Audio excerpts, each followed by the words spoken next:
माझं नाव सुरैया पटेल, गाव सांगलीवाडी. मला 10 वर्षापासून कमरेचा त्रास होता.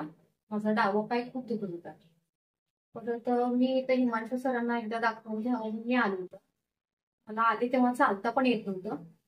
ऍडमिट झाले, परत MRI करायचा सल्ला दिला सरांनी मला. त्यामध्ये सक्ती सरकली असं निदान लागलं. परत सरांनी ऑपरेशनसाठी मला सांगितलं. ऑपरेशनच्या आधी मला चालता पण येत नव्हतं. घरातली कामं एका अंगावर मला झोपता पण येत नव्हतं. बरेच वर्ष मी उजव्या अंगावर झोपायचे, डाव्या कुशीवर झोपायला पण येत नव्हते. ऑपरेशन झाल्यानंतर आता 4 महिने झाले, हा त्रास कम्प्लीट माझा बंद झालाय. ऑपरेशन चांगलं झालं माझं. लगेचच मी ऑपरेशन झाले दुसऱ्या दिवशी सकाळी चालवतच आणलं मला ICU मधून. परत घरी आल्यावर पण मला चालायला सांगितलं होतं सरांनी. दिवसभर मी काय असे आराम करायचे नाही, तेवढं थोडा वेळ आराम करायचे. दिवसातून 4 वेळा मी 15-15 मिनिटं चालत होते. झोपून राहिलेच नाही मी. 1.5-2 महिन्यातच मी घरातली कामं पण करू लागले. वरून जेवढी कामं होतील तेवढी मी काम करत होते. स्वयंपाक असेल काही असेल करायचे मी कामं.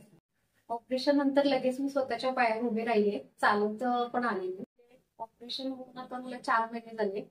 ऑपरेशन झाल्यानंतर मी दिवसातून 4-5 वेळा तरी चालतेच. एक अर्धा तास चालणं असतं माझं.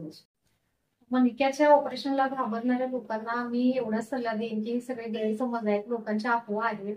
मला पण सांगितले बऱ्याच जणांनी का केलं ऑपरेशन, काही सुद्धा नाही घाबरण्यासारखं. मी तर व्यवस्थित आहे. ऑपरेशन झाल्यावर मी लगेच चालायला फिरायला लागले. घरातली कामं पण मी आता व्यवस्थित करते, काहीच प्रॉब्लेम नाही.